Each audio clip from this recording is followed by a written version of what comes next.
నమస్తే, నేను Chandana. Welcome to great Andhra. ఉత్తరాంధ్రకు న్యాయం చేస్తామని చెప్పుకోవడానికేనా పార్టీ పదవులు అన్న చర్చ సాగుతోంది. ఎందుచేతనంటే పార్టీ పదవులు కానీ ప్రభుత్వ పదవులు కానీ ఉత్తరాంధ్ర అభివృద్ధికి ఎంత మేరకు దోహదం చేస్తున్నాయన్నది ఇప్పుడు అందరిలోనూ ఆలోచనలు రేకెత్తిస్తోంది.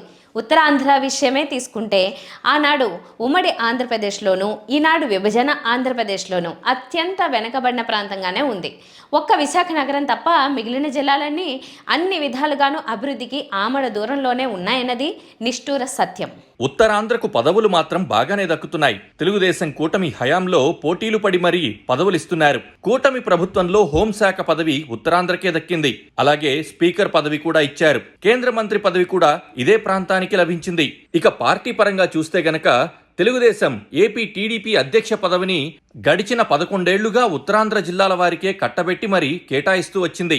విభజన తర్వాత ఏపీ విభాగానికి తొలి అధ్యక్షుడిగా సీనియర్ నాయకుడు శ్రీకాకుళం జిల్లాకు చెందిన కిమిడి కళా వెంకట్రావుకు అవకాశం ఇచ్చారు. ఆయన తర్వాత ఆ పదవి అదే జిల్లాకు చెందిన కింజారపు అచ్చెన్నాయుడికిచ్చారు. ఇక 2024 ఎన్నికల తర్వాత విశాఖ జిల్లాకు చెందిన గాజువాక శాసనసభ్యుడు పల్లా శ్రీనివాసరావుకు ఈ పదవిని కట్టబెట్టారు.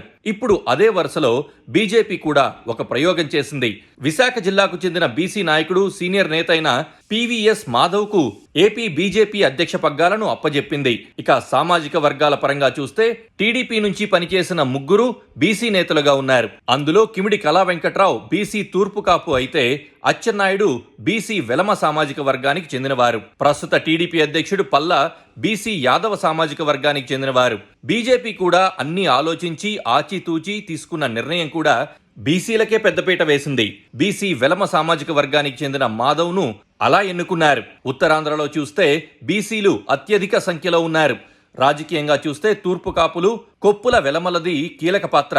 విశాఖ వంటి ప్రాంతాలలో యాదవ సామాజిక వర్గం ఆధిపత్యం కూడా అధికంగానే ఉంది. దాంతో బీసీలను ముందు పెట్టి రాజకీయ పార్టీలు తమదైన వ్యూహాలను రచిస్తున్నాయి అంటున్నారు. బీసీలకు పెద్దపీట వేశామని చెప్పుకోవడమే దీని వెనక ఉద్దేశమని అంటున్నారు. బీసీనైనా తనను గౌరవించి ఏపీ టీడీపీ అధ్యక్ష పదవిని ఇచ్చారని తాజాగా పల్లా శ్రీనివాసరావు వ్యాఖ్యానించారు.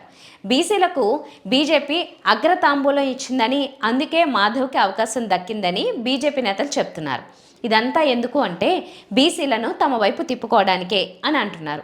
3 జిల్లాల్లోనూ అత్యధిక సంఖ్యలో ఉంటూ మొత్తం 34 అసెంబ్లీ, 5 పార్లమెంట్ స్థానాల పరిధిలో గెలుపు ఓటమిలను తీవ్రంగా ప్రభావితం చేసే బీసీల మీద గురిపెడుతూ తీసుకున్న నిర్ణయాలుగానే వీటిని చూస్తున్నారు.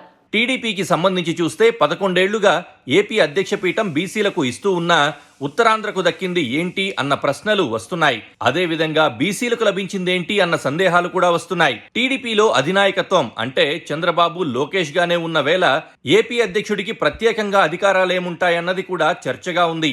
కనీసం ఉత్తరాంధ్ర సమస్యల మీదైనా టీడీపీ అధ్యక్షులు దృష్టి పెట్టి పరిష్కారాలు చూపించగలిగారా అంటే ఆలోచించాల్సిందే అని అంటున్నారు. ఉత్తరాంధ్రకు సాగునీరు, తాగునీరు అందించే విధంగా రూపకల్పన చేసిన పోలవరం ప్రాజెక్ట్ ఎత్తుని 4-5 అడుగులు తగ్గిస్తే దీనివల్ల తీవ్ర నష్టం అన్నది నిపుణుల మాట. వైఎస్ఆర్ హయాంలో పోలవరం ఎత్తుని 45 అడుగులుగా నిర్ణయించారు. అలా ఎత్తుని ఉంచి నిర్మిస్తేనే ఎడమ కాలువ ద్వారా ఉత్తరాంధ్ర జిల్లాలలోని శ్రీకాకుళం వరకు గోదావరి నీరుని తీసుకురావచ్చునని, అలా సాగునీటి, తాగునీటి అవసరాలకు పూర్తిగా కేటాయింపులు చేయవచ్చునని ప్రతిపాదించారు. మరి పోలవరం ఎత్తు తగ్గింపు అంటే ఖచ్చితంగా ఉత్తరాంధ్ర జిల్లాలకే ఇబ్బందిగా ఉంటుంది. ఈ విషయంలో ఉత్తరాంధ్ర నుంచి అధ్యక్షులుగా ఉన్నవారు ప్రభుత్వ పెద్దలతో చెప్పి ఎత్తుని యథాతథంగా ఉంచే ప్రయత్నం చేయగలరా అన్నది విపక్షాలతో పాటు మేధావుల నుంచి వస్తున్న ప్రశ్న. అలాగే విశాఖ స్టీల్ ప్లాంట్ ప్రైవేట్ పరం కాదు అని కేంద్ర ప్రభుత్వ స్థాయిలో స్పష్టమైన ప్రకటన ఇప్పించాలని చాలా కాలంగా కార్మికులు డిమాండ్ చేస్తున్నారు. విశాఖకు రైల్వే జోన్ ఇచ్చారు, కానీ లాభాలను తెచ్చే కేకే లైన్ ని ఒడిశాకు చెందిన రాయగడ డివిజన్లో విలీనం చేశారు. దానిని విశాఖ డివిజన్లో కలిపే విధంగా కృషి చేయాలని అంటున్నారు. ఉత్తరాంధ్ర అభివృద్ధి అజెండాను సిద్ధం చేసి రానున్న కాలంలో అయినా వెనుకబడిన ప్రాంతానికి న్యాయం జరిగే విధంగా కృషి చేయాల్సి ఉంటుందని అంటున్నారు. కూటమిలో తెలుగుదేశం, బీజేపీ, జనసేన పార్టీలున్నాయి. ఈ 3 పార్టీలు కలిసి ప్రభుత్వాన్ని నడుపుతున్నాయి.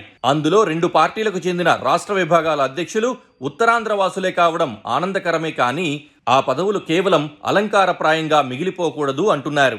ఉత్తరాంధ్ర అభివృద్ధిలో క్రియాశీలకంగా అధ్యక్షులు ఇద్దరూ వ్యవహరించాలని సూచనలు వస్తున్నాయి. ఉత్తరాంధ్ర సాగునీటి ప్రాజెక్టులను ముందుకు తీసుకుని వెళ్లాలని కోరుతున్నారు. అలాగే పారిశ్రామికంగా కూడా ఈ ప్రాంతంలో అభివృద్ధి కనిపించాలన్నది ఒక డిమాండ్గా ఉంది.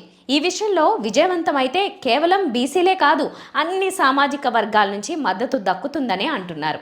లేకపోతే కేవలం తాము ఆయా సామాజిక వర్గాలకు పదవులు ఇచ్చామని చెప్పుకోవడానికే పరిమితం అవుతుందని కూడా అంటున్నారు. మరిన్ని టాపిక్స్తో కలుద్దాం. నమస్తే.